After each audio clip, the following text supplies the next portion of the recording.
La lumière et l'électricité, ce sont deux formes d'énergie différentes et on veut donc convertir l'une en l'autre.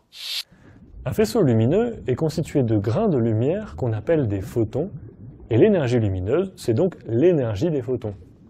Tous les photons n'ont pas la même énergie, car l'énergie des photons est liée à la couleur de la lumière.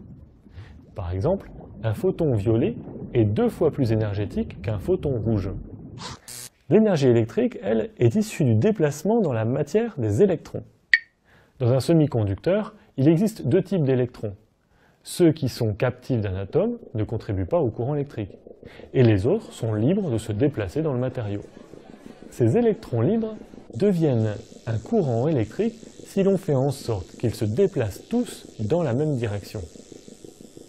Pour établir un courant dans un semi-conducteur, il faut donc, entre autres, augmenter le nombre d'électrons libres. Mais pourquoi certains électrons sont libres et d'autres captifs? Simplement parce que tous les électrons n'ont pas la même énergie. Un électron captif d'un atome n'a pas l'énergie nécessaire pour se libérer de l'atome et contribuer au courant électrique. Mais si on lui fournit cette énergie, l'électron se libère de l'atome et vient augmenter le courant électrique. Il y a une quantité minimale d'énergie à fournir, nécessaire pour que l'électron se libère.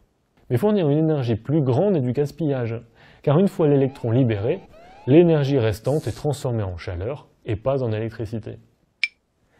Pour produire de l'électricité avec de la lumière, il suffit donc de trouver un matériau dont les électrons peuvent être libérés avec l'énergie des photons. C'est le cas par exemple du silicium. L'énergie nécessaire pour libérer les électrons du silicium correspond à celle de photons infrarouges, c'est-à-dire d'une couleur ou d'une longueur d'onde juste au-delà du rouge, et que l'œil ne peut pas voir. Si l'on envoie de la lumière infrarouge sur du silicium, il produit donc de l'électricité. C'est le principe des panneaux photovoltaïques. Et comme les photons rouges, bleus ou verts sont plus énergétiques que les photons infrarouges, ils produisent aussi de l'électricité.